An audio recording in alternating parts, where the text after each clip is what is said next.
don't go to a firm event or a firm table and start talking about a practice area that the firm does not have. There was a student who was already getting an offer. 1L. How do the firms even know who she is? Top tip, the fellowship is for people interested in law school or in law school. We want to be that guide for folks that gives you the inside scoop you're not going to get anywhere else. We know what big law firms are actually looking for. Lock in and go big law.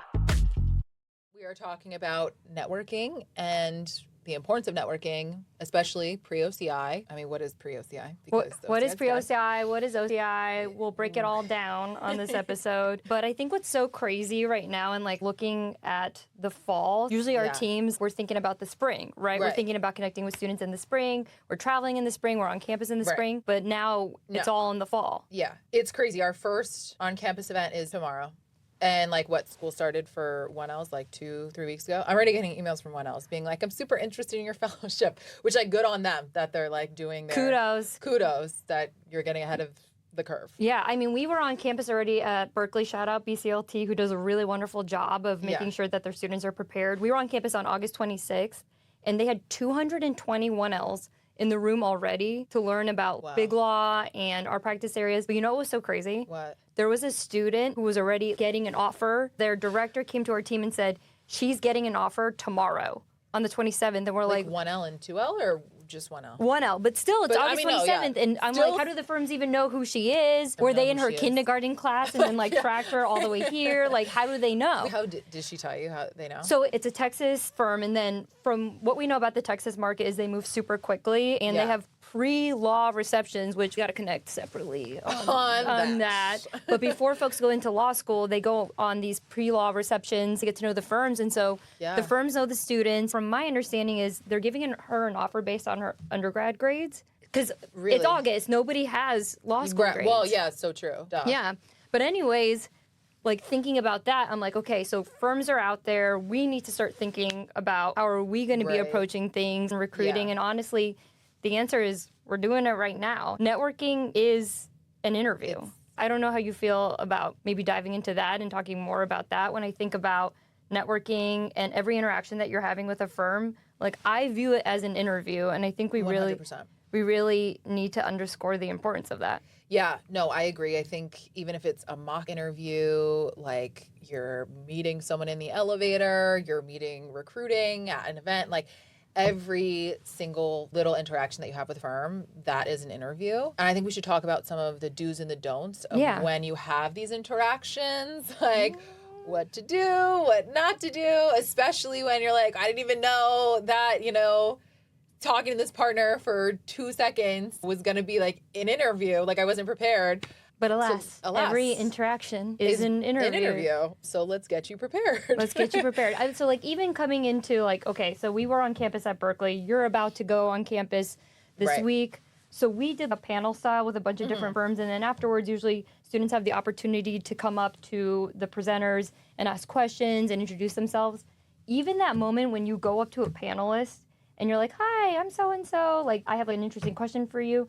That panelist is already thinking, wow, this is a good question. They might have you scan in. Like I know at Goodwin, we have like a little QR code and they'll say like, scan in. When you scan in, they're coming back to recruiting and saying, hey, I met Genevieve today and she is a star. We need to track her. And every interaction, and not to like freak students out, but every interaction is, you know, recorded, documented, and make sure it's a positive one that you stand 10 toes down on every step of the way. No, yeah, especially even at events. I mean, same thing, like you're signing in, we know your names, and that's, you know, even you're talking to attorneys, they'll still come back to us and be like, this person is fantastic. Let's make sure we reach out to them when our fellowship opens or when our, you know, which we should also talk about our fellowship, not just our fellowship, fellowships in general, and how they're also a networking tool. My number one do for an event is go to the event.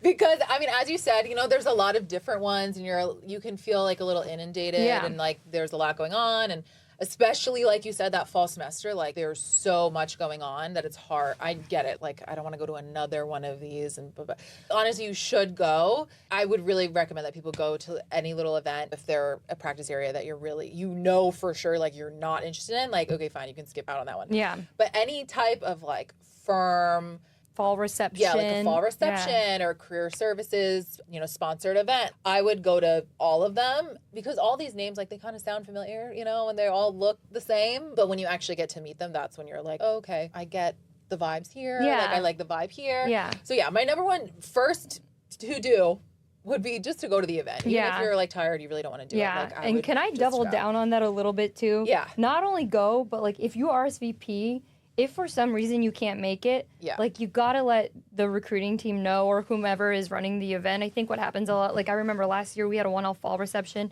and we had like a huge influx of RSVPs. We're like, yay, we're so excited to host. Yeah. So we're gonna do a wait list, but even then we close down our list. Right. And then within 24 hours, it's like drop. Yep. You know, if you can't go for some reason, let the recruiting team know ahead of time. Like, and it's got to be for something like real legit. Like I remember someone emailed me and they were like, my car broke down. And I'm like, oh my goodness. Yeah. And if you're real and you're genuine about it, recruiting team is excited to help you. And we'll say like, hey, no worries. You're not coming to this reception. No problem. Let's get you into the office for something else. Or like we can get you a coffee chat or a lunch. But if you RSVP, please try to come because we're planning for that. And we also keep track of that too. So like if for some reason you don't cancel and you don't show up and you don't say anything, everything is getting tracked. And not to be like, oh, big firms are big brothers and we're tracking everything.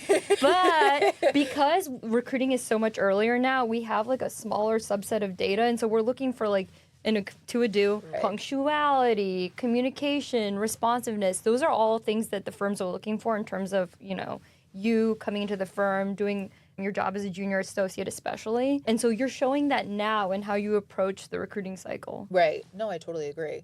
And there's also like, I'm sure you have a wait list of students who also want to come and who are interested and like, you know, and you want to be able to accommodate them. But when you have 2 hours notice, like, it's pretty hard to accommodate those students. So yeah, I totally agree. Make every effort to come. If you can't come, let us know, you know, what's the reason.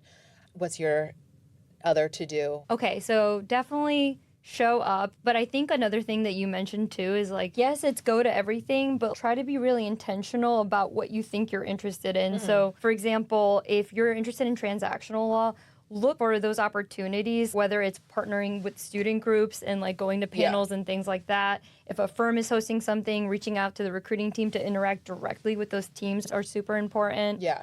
One thing that I can't get over, I'm still laughing, come to things, but also like be thoughtful and intentional when you are in them. Yeah. I was thinking back about this story recently where at a previous firm that I was at, one of my summer associates told me that career services like really emphasize like showing up to receptions. And if you can't show up, they told them to still go to the reception, go to the like check-in table, pull your name tag and try to like stealth because they know that recruiting teams are tracking. And so, like, if your name tag was still there, it would show that, like, you didn't come. And what I'm if like, there's recruiters at the table? As there will be. As there will be. Right. And then I see you, and it's like, okay, and you're just like, and then you run away. No, yeah, that's bad advice. I don't know what. Just don't do that. Don't just pull your name tag. That's our biggest don't do that. Go to an event and just pull your name tag off of the table. That's weird.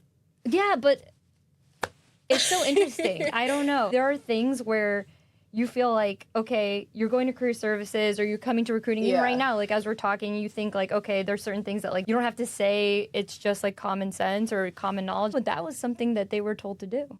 Not all advice is good advice. I don't know. Even thinking about if I put myself in a student's shoes, buddy system, right? Like, if I'm going to something, like, I want to bring you with me. Like, I don't want to be alone and walk into a sea of attorneys and they're, like, standing there with their cocktails looking at you and you're just by yourself and you're like, hey, guys. Bring a friend, bring someone that you're comfortable with. As you're riding in the Uber together to the event, maybe you can brainstorm some questions or things that, like, you could chat about, some little intro, memorize your elevator pitch to be able to say what law school you're at, what drew you to that law school, what you might be interested in, and understand that it's okay to not have all of the details figured out. I don't think anyone is expecting, I mean, if you know, that's great, but no one's expecting you to be like, I want to do tech M&A, let's go. I think it's actually better, like, from what you said, it's better to just go into it. And it's also completely fine to go into it and be like, I actually don't know. I know I want to do transactional. I know I want to do litigation, but I don't really know, like, what within that sector, you know, what that I want to do, rather than going and being like, oh, I want to do tech M&A. And then people are asking questions about tech M&A and you're like, I have no freaking clue what that is. Yeah. And then they're like, okay, well, why are you interested in tech M&A? Like, you have no clue. You have no idea what you're talking about. You have no idea what you're talking about. Which, like, most 1Ls will have no idea what they're talking about in terms of practice areas. So I think it's better to just go into it and be like, you know, I have no clue what I want to do. And that's why I'm here. Like, that's why I'm at the event. I want to learn about your practice areas. Yeah. And in that vein, I actually have a don't. Oh. Don't go to a firm event or a firm table and start talking about a practice area that the firm does not have. Do ask, if you're at a recruiting event, like a career fair style, and you come up to the table, you can say, hey, what kind of practice areas you have? Can you talk to me a little bit more? That's okay, I think, because those career fair opportunities in that format is so that you can learn, and we're expecting you to come up, and we know it's scary. Don't overcompensate and pretend to know more. And I know we said, like, the tech M&A thing, truly. Come in with a humble spirit. Come in and ask questions. That's what the attorneys are there to answer. Yeah. That's what recruiting's here for. If you are going to maybe a firm-specific reception, right, do a little bit of research. Yeah. You know, career fair, I think that's a different format. Do you agree with that? Right. No, I totally agree. And I think a career fair is the best time to be like, hey, like, or even if you think maybe you have an inkling of like an interest, I think maybe I'm interested in this, but I'm really not sure. I'm really open. And I think that's fine. Most 1Ls, I think, would say that they're not really sure. I meet very few 1Ls that are like, I 100%, you know, want to do M&A. And I'm not going to be convinced otherwise. Most of them are like, I have no freaking clue. I just walked in the door like 2 days ago. Yeah. Like, I have no idea. As long as maybe you have a little bit of sense of like maybe what you're leaning, transactional versus lit, I think that's always a really nice solid starting point. Right. And it's okay if that you don't know either. But I think one thing that I would say that folks should do when they come to career fairs or receptions is ask a little bit more about, one, how is the summer program structured? So you can get a sense of, okay, if I get recruited into this firm, are they going to silo me into like tech M&A? Like that's my destiny and I'm going to do tech M&A whether I like it or not. Will I have an opportunity, so like us, right, to do more, like you can do transactional explore, litigation, but you can explore, you can dabble a little bit, you can dabble in the summer, you can dabble in the, when you come back as a fall. Like, I think it's really important for students to understand, like, what are you getting yourself into in the recruiting process, and then, you know, ultimately as a fall associate, which is like what you're truly shooting for anyways. Right. Absolutely. No, I agree. And then my last piece of advice that I have is make sure you get business cards for the attorneys, also for the recruiters, and reach out after you go to these events. Send an email. Even if you don't get a response from, you know, the attorneys, you'll probably get a response from recruiting. Reach out. Like, it really does say something. It shows that you're interested in us, you know, on your list at least, to be interested in. So that's my last piece of advice. I love it. Good students. Advice. Not to be the Debbie Downer of like the don't of that. If you're going to do that, like make sure that you're really thinking about that interaction and maybe put something like special. Like Genevieve, we talked about X, so that it jogs the attorney's memory a little bit too, because they're meeting with a bunch of people. That's they'll be like, oh, Genevieve is the one who has the golden doodle. Yeah, we can start talking about other things, especially like at the but make sure that it's not riddled with typos, that it's nice, it's clear and concise. Every interaction you have, both verbal and in written communication, is part of that interview process, especially now as we're heading in. I know like firms are starting to talk about opening their 1L applications, which is crazy. I know. Because we've never done this before. In October and November, and you know, really these 1L applications, I can't emphasize enough, do apply. Some will have parameters or, you know, perceived parameters. Apply anyways. Yeah. It's okay. What do you think about that?